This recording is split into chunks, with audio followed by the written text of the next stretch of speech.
He was just such a selfish jackass at times that he'd get frustrated with stuff and he'd lash out with this, frustration. So tell me what your dad's like. My father, when people ask me what my father was like and is like, it's an interesting question because, you know, uh, I've changed a great deal in how I view a lot of my growing up. My father, when I was a kid, was both the scariest man in the world and the strongest man you've ever seen. He looks like Clint Eastwood with black hair. He's 6'4", 6'5", like that. Big, strong guy, built kind of like me, but 6'5". And he's a difficult man. I after seeing my grandmother and stuff like that, I mean, my grandmother was the only grandmother probably that her grandchildren didn't like seeing. They'd be like, "Oh my gosh, grandmother's coming!" It'd be like such a whoop. You know what I mean? It'd be like you're like, "Oh my goodness, it's so miserable." And everybody thought it was miserable, except for my father. And she was an interesting lady. The cocktail era. She's the type of lady that smoked cigarettes and then would light one before putting the other one out, and then have 4 or 5 martinis, at 3 o'clock or 5 o'clock, whatever martini hour is, on. And she's one of those types. And she's blue blood, and she's European blue blood. And so my father was kind of raised like that. And, my father lived a somewhat privileged life. I wouldn't say rich kids necessarily, but I would definitely say very well to do. And he went to Yale and graduated Yale, and then was accepted into Harvard Law School. And then a year or two into that, he decided that he didn't want to do law. This is back in the Vietnam era. So he did his military service, and he was actually one of the very first Green Berets. And he just formed the Green Beret unit. And my father was one of the very first Green Berets. After his military service, he decided that he was going to go back to school, and he went to Rice and got his doctorate in economics. And the whole time, my father did this. He was an amazingly selfish man. He went to the military while he was married to my mom, and my mom had to struggle because, he was an officer, but lieutenants in 1960, whatever, you know what I mean, don't make money. He was very selfish. Everything revolved around him and, his school and stuff. And his mother, made sure he did that. I mean, he did not have to pay for any of that thing, for any of it. But my mom had to pay for it, so to speak, having to work and this. And I have an older brother that's a half brother. So she was also supporting a son from previous marriage. And my father never accepted him and ridiculed him all the time. And it's probably the saddest thing in my life is that, my older brother, I don't even think of him as a half brother, he's just a wonderful individual. And boy, he took the worst beatings out of all of us. My father was a physical man, and I wouldn't say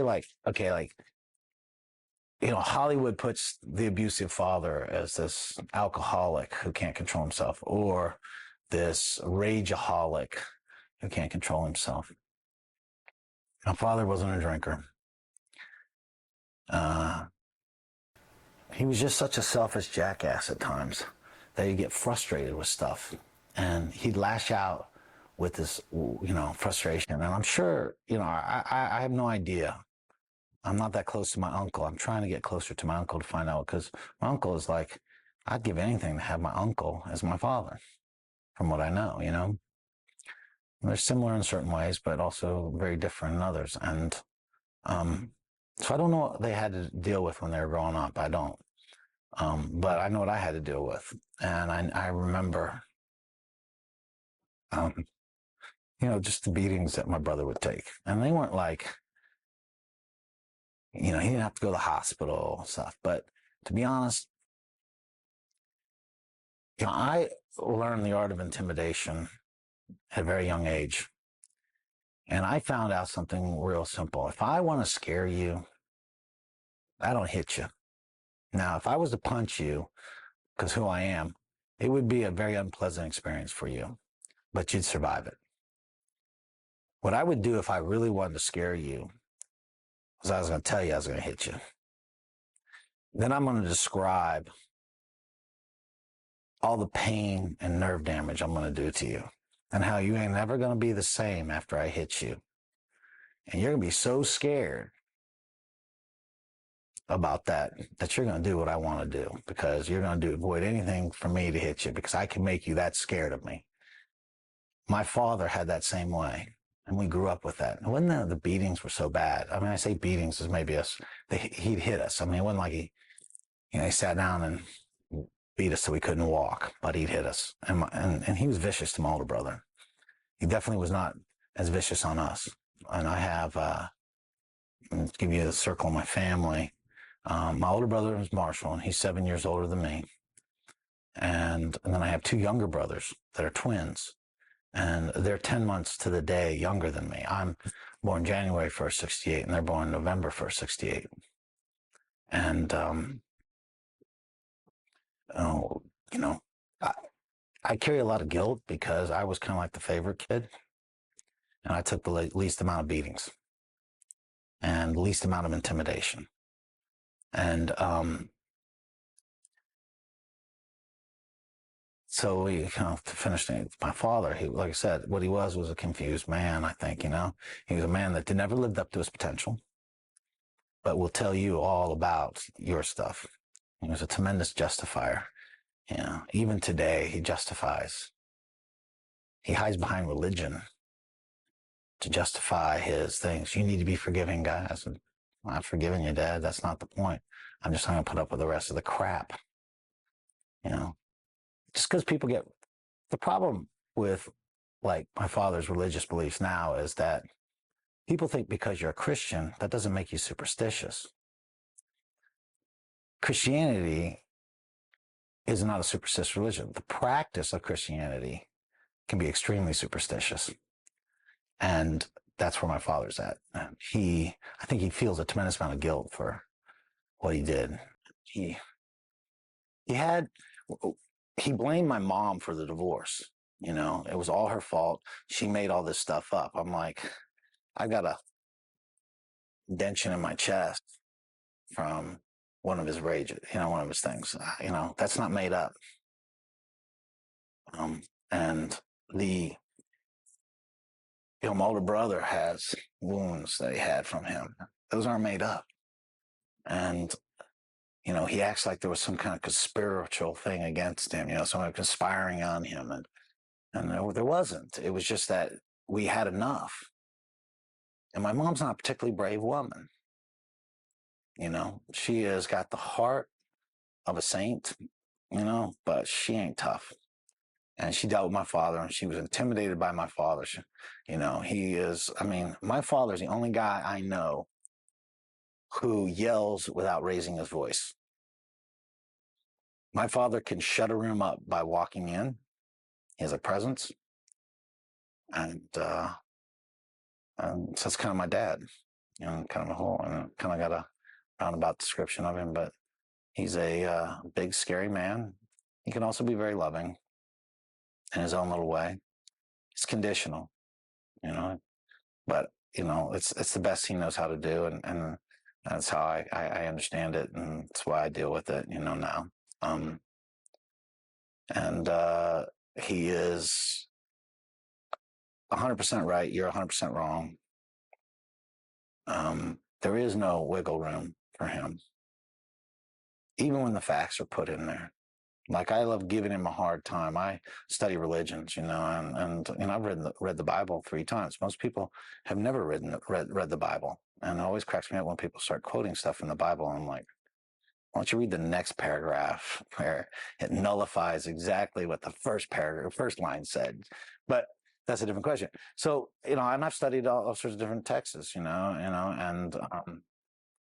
he was, ranting and raving about us going to church, and just because we don't go, he goes to a very, very, very orthodox type, thing, and it's like, to me, that's the worst kind of superstition. When you got educated people being superstitious, and so I always give him a hard time about it a little bit, but it's amazing. I'll give him thoughts like, he'll talk about, well, the Bible, the New Testament is 2,000 years old. I mean, like this, I go, yeah, well, there's religious texts that go 10,000 years old.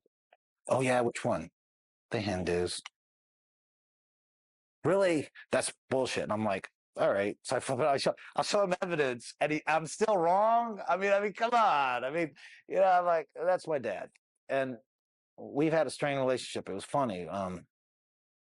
When the divorce came about, I felt real bad about it. I mean, out of all the kids, it sounds funny. I'm probably the most emotional out of all the children, and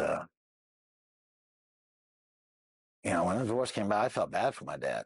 It was funny. I mean, my dad was a master of psychological warfare. In fact, that's what he studied in the military, and he was a master at it. He made us feel guilty, but he was the jerk. You know what I mean? We don't, and stuff. And I think my father, like I said, I know my father loves me. The problem is with my father to have acceptance. It's very conditioned.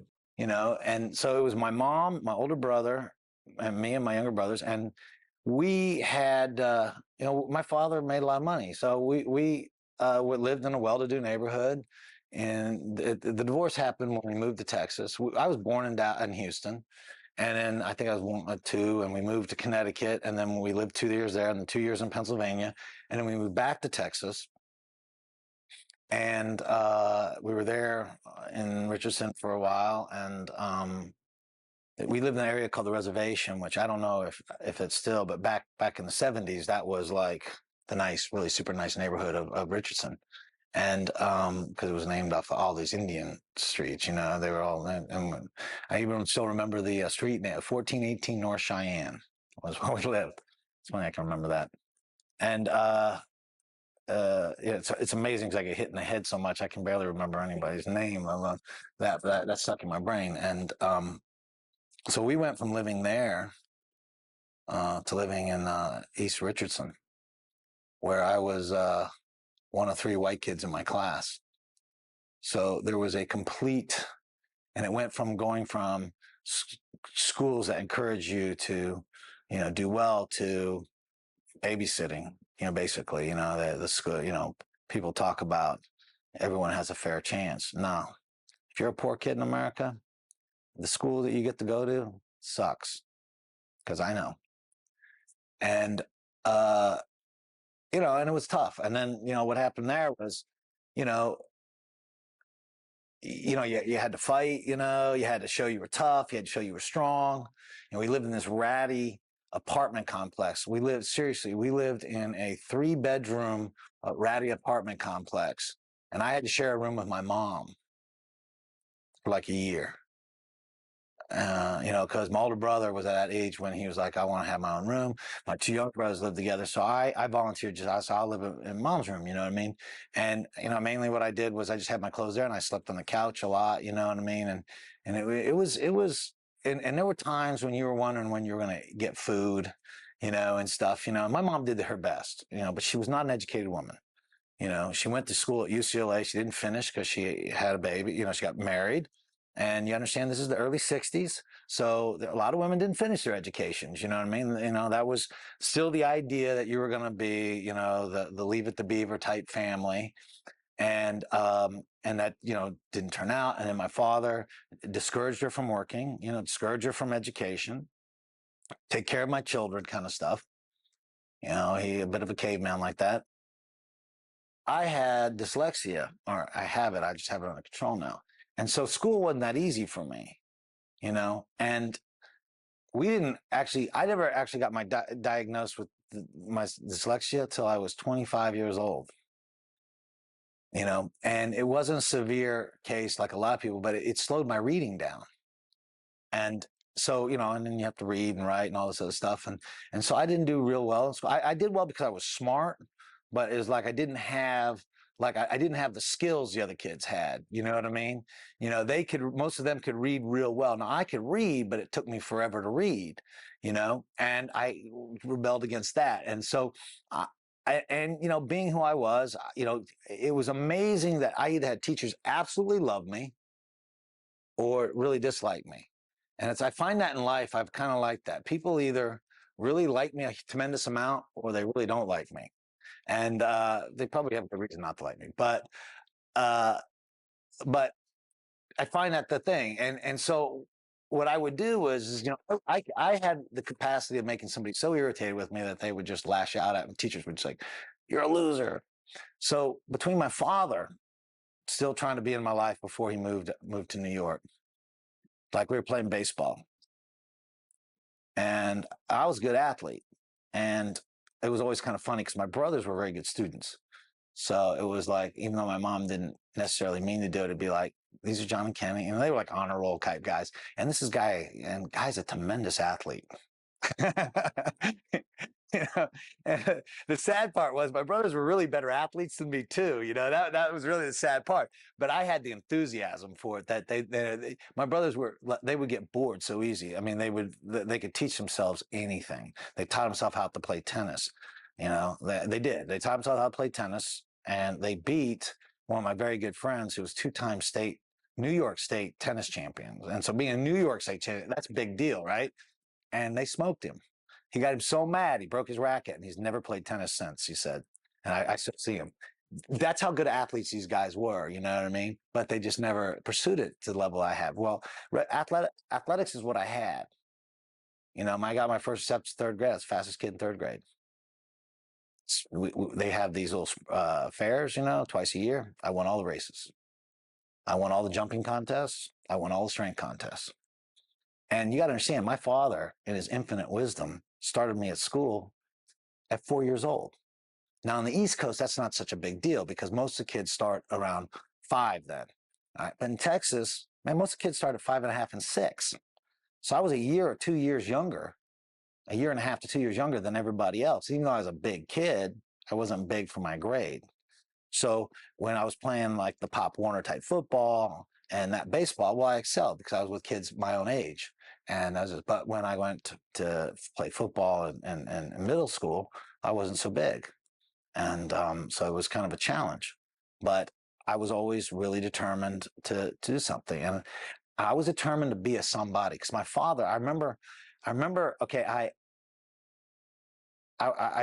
used to play pitcher. I used to play catcher. I really enjoyed catcher more than pitcher. And so I was a catcher, and a kid slid in, and tried to take me out coming in, and I said the ground boom, but he jammed his thumb on my throwing hand, and so I couldn't grab the baseball. So I'm having to literally like shot put the ball back to the pitcher. And my father, in the most humiliating situation, I like to think I'm over it, but I always get so freaking mad even now. My father sat behind the umpire, and okay, I had mowed his lawn because we're divorced now.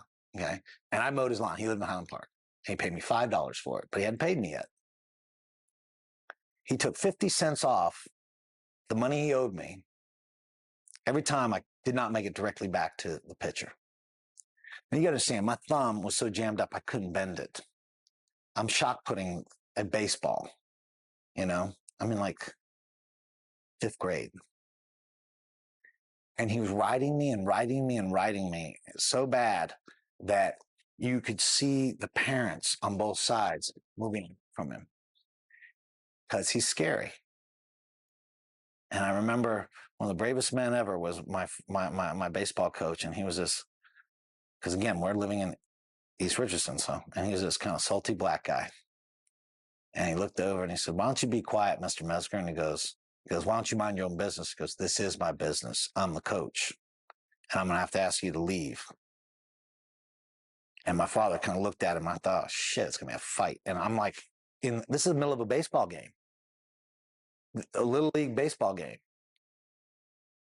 I'm humiliated, and scared for my coach. But I have some reason later on I think about it, my coach probably would have whooped my dad. But that's the kind of stuff I had to deal with. And so I was like, I'm going to be a somebody, because my father literally told me, if you don't do this, you're going to be anybody. You're going to be, so nothing was ever good enough for him. Nothing was ever good enough for him. So when you talk about conditional, it was so difficult to even understand what it was that he wanted outside of, like, he wanted me to go to Yale. Like when I got a scholarship to do, these different things, it wasn't Yale. It wasn't this. Oh, I can't believe you want to go to Texas Tech because they're paying for my school. Why don't you pay? I'll go to Yale, pay for it.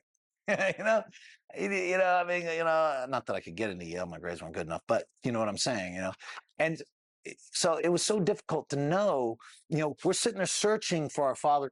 And this is the sick part about it, guys. I don't care how bad your freaking dad is. You still want acceptance from him. You still want a boy from your dad, and, it's most of us don't even know how to get it. We try everything we possibly can, and that's the funny part. Everything was conditional with them, but then the conditions would change. And you never got that boy. I can never remember outside of like I hit a grand slam one time on this team. I hit a grand slam. It was like just a thing. It was a bottom of the thing. We had like one out or something like that. Literally, it was like a 3-2 thing, and I cracked this game-winning grand slam because we were down by like 3 points. Right. I remember my father coming out and picking me up, and that was like, wow. It's the first. That's probably really only really big data boy that I can remember. I can remember. It might have been some more, but I don't remember. I've always had. I'm very fortunate that I've always had really like the old the Bronx Tale. The gangster's talking to a young kid, and he goes, "You get 3 good women in your life." The problem, I got them all when I was 17. Well, I had a string of really good women. They weren't they weren't the woman, but they were really good women, and I had a bunch of them. I mean, and so somebody got ripped off. Somebody got shorted 1 or 2 if you only get 3, because I had about 5.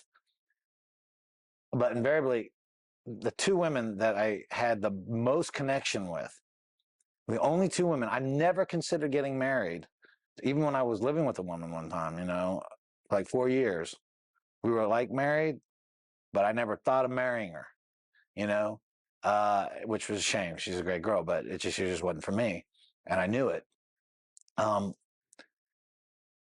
But the 2 most important women in my life, the 2 women that I actually thought about marrying, one is my wife that I did marry, and one was another woman and they've all had reasonably good relationships with their fathers. Now, their fathers were like kind of Jimmy Buffett songs, kind of lovable loser guys, you know what I mean? But they had a really good relationship with them. And I noticed that the connection that I had with them was much better. The women that had father issues, there was always a drama there. There was always an issue there. There was always something there that did. So my advice, I always tell the young kids, and I say, listen, find out if she has a relationship with their dad. If she doesn't, run. Because you're gonna save yourself a whole bunch of headaches, brother. I'm just telling you right now. When we talk about my father, the negative, stuff always comes up first, But I also credit my father for a lot of positive things in my life. My father had a strong sense of honor. At least he projected it, and respect. And he said, you have to have, he used to always say, having the respect of intelligent men is the greatest gift you could possibly have. And he was, he was big on education, and obviously Yale, Harvard, Rice. And so that was always drawn in me. I mean, the idea of education was an important part, even though I'm not probably classically educated. My desire to learn is insatiable. I mean, I have become one of the leading experts in health and fitness by studying stuff. You wish your doctor or lawyer knew their trade like I know mine. And that's all from just being, continual education. My father was very, very big on that. And he was very big on self-reliance. And, a man stands on his own 2 feet, and, a man takes care of his family, although he wasn't a great example of that. These are things, but honor was a big deal, and respect was a big deal. My older brother got shipped to downtown Stanford to put a school called Clunan, which was like the biggest outlet for brown heroin out of New York, And so there's this tremendous violence. I mean, my brother went to junior high there, and within a year there was 3 deaths. There was like murders, and there was drug overdose deaths and things like this. And so my older brother, he was not a big kid. He didn't get his growth spurt. Literally, he grew like 4 inches when he was 21 years old. I'm not exaggerating. It was like from like age 19 to 21, he grew 4 inches. And it was like crazy. He was always a small little guy. And you get picked on because he's small. But my father, in his infinite wisdom, is reading the paper about all this crazy drug stuff, being the proactive father that he is. He goes down there and starts talking to the principal. Principal's going, "What do you want me to do? Nobody will, point out who the drug dealers are. Nobody will this. Well, my son will." So my older brother got called into school, and he got named a narc. He got beat up so bad, he had to go to the hospital. He's lucky to be alive. The only reason he was alive because they had security there, and they literally broke a metal chair over his back, a metal chair. And my father was so outraged by that not that I'm pro to people should do something like this, but he went down to the school. He grabbed the principal by the face. He put a gun in the principal's face. He said, "If anybody puts a hand on my son, I'm going to come here and shoot you. Then I'm going to shoot everybody that my son points out to me." And he walked out. Principal was so scared, didn't call the cops, called in all the guys, all the known drug dealers, and said, "You better not touch this kid or his father is going to kill you." And my brother never got a hand laid on him again. Now, as insane as that is, he was showing some love. I mean, I know it sounds crazy, but he was showing some love. And, so it's not like my father wasn't capable of love. And my father could show affection. It wasn't that. He would play with us and stuff and things. Another lesson I took from my father is my father could take the emotion out of anything and look at something in purely a logistic way, and that was something I never really mastered really well, but it's something I work on, which is a very important factor in a lot of lives. We make too many decisions out of emotion, and my father, he could look at things logistically instead of emotionally, and so that was one of the good things. He was also very much into the physical culture, so he was and that carried on to me. You know what I mean? One of our punishments was push-ups, and he would make us do push-ups. Now, sometimes you get really irritated, and it would be snowing outside, and we have to go out in our underwear and do push-ups, but we did push-ups. It was like, how can we punish and productive? And because of that, I was probably the strongest kid in my school because I got in trouble a lot. So I did, I could do 100 push-ups like nothing, but most kids couldn't do 5. And this changed my life forever. Was because I was just being a kid, and I had all these muddy shoes. We were living in Connecticut. No, we live in Pennsylvania, and we had this big old, it's beautiful, and my shoes were all muddy and everything, and I don't really even know why I did it, but I called through the window instead of going through the door. You know, it was kind of a goofy thing kids do. And so I didn't realize how muddy my shoes were. And so I just got done putting the um, screen back on the thing, and I turned around and my father was there.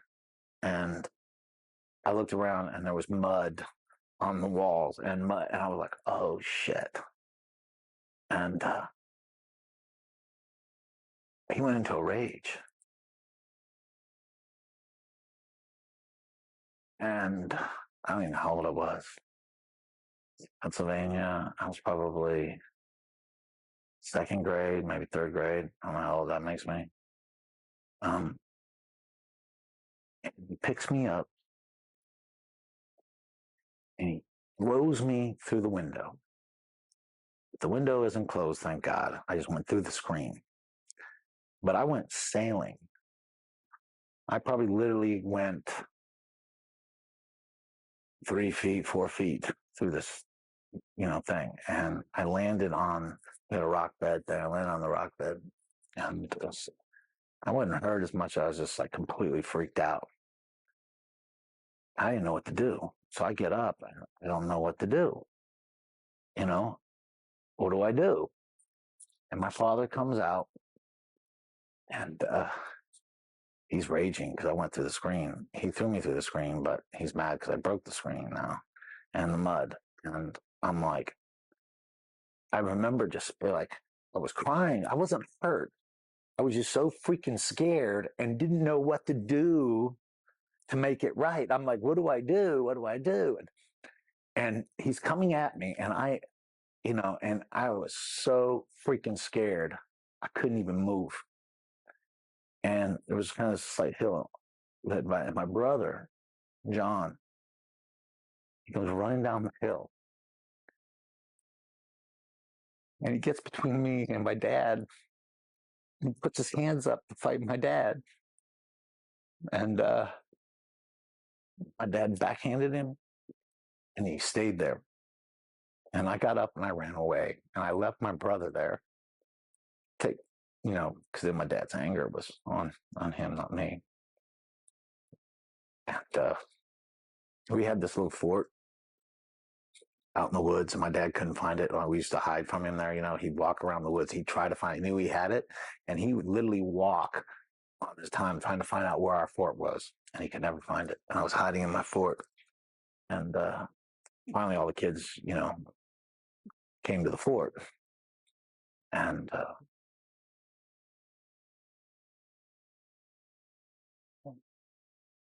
it was the most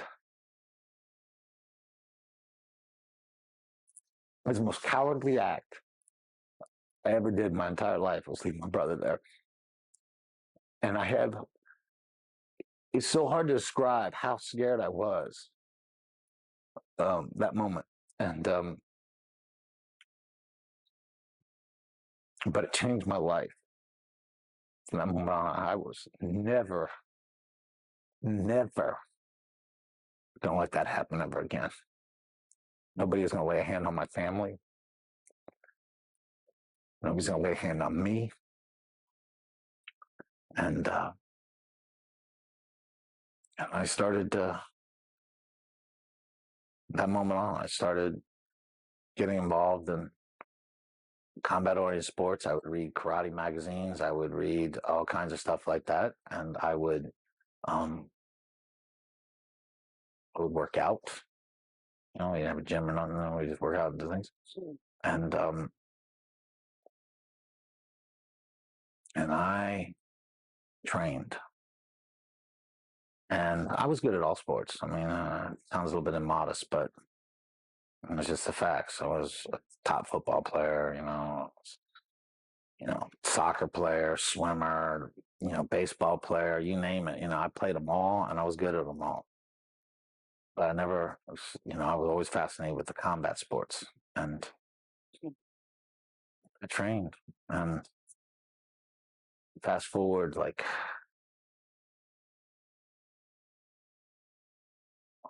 all that was, I think it was like, my dad had remarried, and he had 2 children in his new marriage, and she was a wonderful woman. And so I figured that there may be some hope for my father, because of this. And I wanted to know my sisters, and so I reattached with them, and I was a freshman in college, I believe. Yeah. So my freshman year in college, for Thanksgiving, I went to visit my father. And that's when all the realization that my father's rhetoric to me was just bullshit. Do as I say, not as I do. I guess it's not bullshit. It's just do as I say, not as I do. Well, he's having an affair. Here's a man who talks about telling the truth, about what's honorable, about respect, not respecting his wife.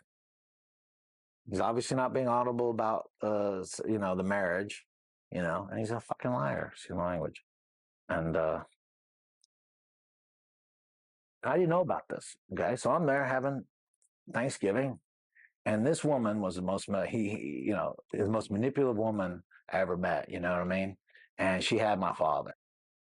It's so funny. My father's so smart, but I knew more about women by age 13 than my father knows today. It's so funny. It's like crazy. And then, he had it was so easy to see how he was just being led like a bull with a ring in his nose, by this woman, and because he's so much more intellectually superior than me, there's no way. I'm like going, you gotta be kidding me. Middle of Thanksgiving, he gets a phone call. His wife answers the phone. She says, I'm not gonna let you talk to him. He's here with his son, having Thanksgiving, and you're gonna have to call back. And my dad grabs the phone. I'm like, what are you doing? Grabs the phone. What's this woman? And she's lonely on Thanksgiving. And she wants my father to come. So my father goes. And I had no, I'm like, what's going on? And he goes, you wouldn't understand. Try me. At this time, I'm 17 years old. I was in college at 17, but I was, you know, I was, a man then, and by then, I was already, basically, because of my father, I was supporting myself at completely 100%, like clothes and all that kind of stuff at age 15, helping out with the mortgage and all that other stuff too at age 15. So I pretty much thought I was a man. I mean, I had lots of lessons. I found out I'm not, but I was like, so what's going on? So Sheila, that was my dad's ex-wife. She's like, why don't you tell him, Stephen? Tell him what's going on. And he goes, and he looks at it, he goes, you shut up. And it was like, bam, flashback to when I'm a little kid. My heart starts beating and I'm sitting down, at the dinner table. And I feel like that kid. And I was like, holy crap. And she's like, no, Steve. And he's like, he's getting up on her, you know what I mean? I mean, he's like up in her face. And I'm like, do something, do something, do something. This is going to my brain. And I'm this kid who got thrown out of the freaking window again all of a sudden, right? And I'm like paralyzed, and he starts to walk off. And I sit there and I spoke up. I go, what are you doing? He goes, I'm leaving. I go, everything you've ever told me is bullshit. And he spins around, looks at me, goes, you don't use that language in this house. I go, I will use any language I want to use. And it was this all of a sudden it was like a clay statue breaks, and I have all this, and I stand up, and I sit there and I go, you asked me why I spend so much time and energy doing karate. You asked me how much time I spend doing wrestling. You wonder why I am fascinated with these things like this. I go, it's because of you. I spent my entire life for this very moment. Very moment. I go, I am 5-time Texas State karate champion, 4-time United States karate champion. I'm a 2-time high school All-American wrestler, and I have a going to wrestle in college. You are no longer the disciplinarian in my life. You will no longer put your hands on me or put the hands on people that I care about. And my father started walking towards me. And thank God the table was there, because my knees were shaking. And I stood him in the eye, I sit there and I go, I'm ready to go if you are. And I made this very dramatic, kicking the chair back. I also knew showmanship at a very young age. You know, I kicked the chair back and I stood up in his face like that, and I went, and he looked at me. He knew that I was ready to go, that there was no intimidating me, no more. Father and me have never, our relationship has always been different because of that. That very moment, things changed, and he was trying to win my approval. He tried to introduce me to this woman, and I knew her. It's like I said, I'm phenomenal at figuring out human nature. I study it. I did it as in martial arts because I had to figure out how to defeat my opponents that were better than me. How do you beat them? Because you can beat anybody. I don't care how good you are, how skilled you are. If you know that person, if you can get to know them, what makes them tick, you can beat them. And so I became a tremendous thing. And my father, and I knew this woman, I knew what she was.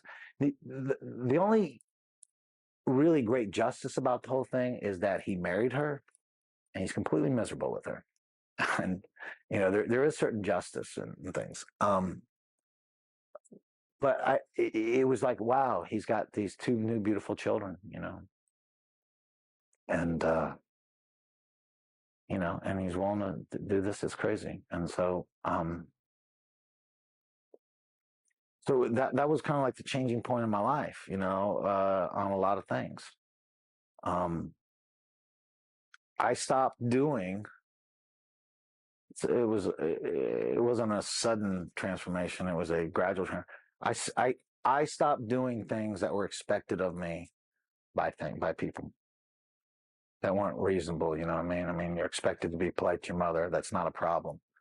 But I wasn't gonna just do stuff like the whole time. I'm still trying to get this acceptance from him. I want to get the freaking data boy. You know what I mean? And I no longer wanted that aspect. And I said that I'm going to be a somebody. I said, he's told me most of my life I'm not going to be anybody unless I do what he says. Well, it's impossible to do what he says. It's impossible. I can't go to Yale. I can't do these things. I mean, it was impossible to get his love and get his acceptance and get things away because he made it impossible. So I said, I'm going to do my own thing. And I did. And I looked at it, I go, and the funny part is what I told my father too is, I told my dad, I said, I have trained my whole life for this very moment. My entire life, I went through my credentials like I did, of how prepped I was to whoop him.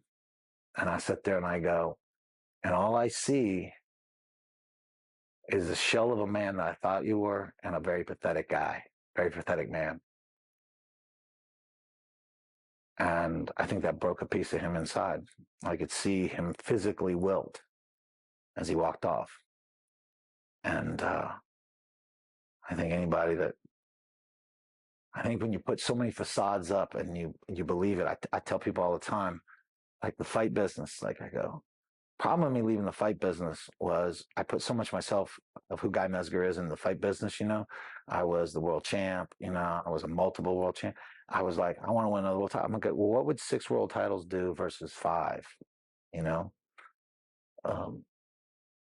because you see, you put this facade up, like, we all do it, but my father was a lot like me in this, and mine wasn't as negative as his, but like in the fight business, you're Batman. You're invulnerable. You get to be, you get to say, cool things and cliche things, and people like, oh, and your fans love you for being a tough guy and talking tough, and you wear this armor like Batman. The reality is, you're Bruce Wayne. He's wearing a costume. So, sooner or later, you got to put the costume up because, Batman with a pot belly isn't going to work, And so, and I think that, it becomes a difficult thing for people. And I think my father was a little bit lost at what to do when the facade of this iron giant was finally, I looked behind the curtain, and I found out who the Wizard of Oz was. And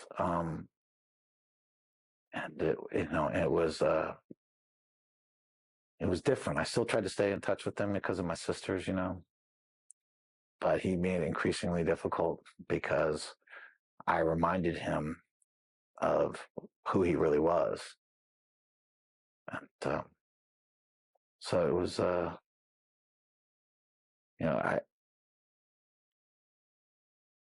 all the tough stuff, everything doesn't always have a negative thing.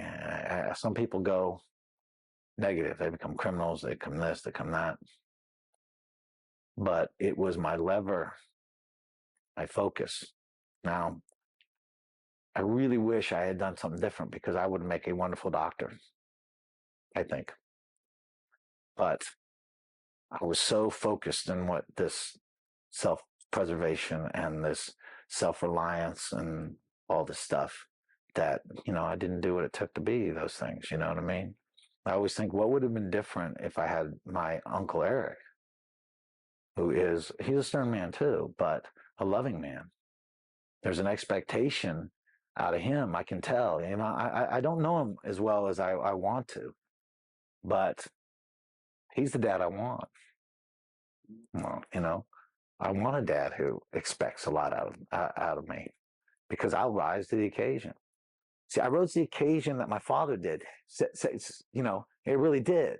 I became the pinnacle of what my father made me do, which was I was scared out of my freaking brains about him all the time. So I'm going to do something about being scared. I'm going to be strong. I mean, I was the strongest bench presser, for body weight in 8th grade. It's 95 pounds. I could bench press 185 pounds, and, I mean, that's like twice my body weight, I could do that. And, it was these, when we talk about the influences, my father made me, he made me who I am. Now, I'm not ashamed of who I am. I don't make apologies of who I am. But what could I have done different if I had something different, Because, be a professional fighter, even a really good professional fighter, I don't get to change the world too much. As a teacher, I get to change the world a little bit, but how could I change the world? Maybe if I was a doctor or something. I mean, so we are products of our parents. I mean, people don't get it. Very few people, they don't get it. Go, well, I'm not a product of my parents because they're a bunch of losers, and they live in a trailer park, and I live here. No, you are, because you resented being in a trailer park your whole life, that you went and did something about it, whether it's negative or positive. You are that byproduct. And the influence that your father has, staggering. I mean, staggering. I'll tell you how tough it is even now. I retired from fighting. Just so you know, my father has never seen me fight. Never. Never. Just so you guys get an idea how many fights I've had, I had 145 professional fights. That's like 5 careers. You figure you might catch one of those 45, right? I've been on 20 pay-per-view events. He's never seen one of them. Even when I tell him about them, I send him a disc of like my fights. And my sister said that he never watched them, never saw them. that they took it. He actually threw it away. They took it out of the trash and kept it so they could watch their brother. Watch the Father Effect movie for free on YouTube.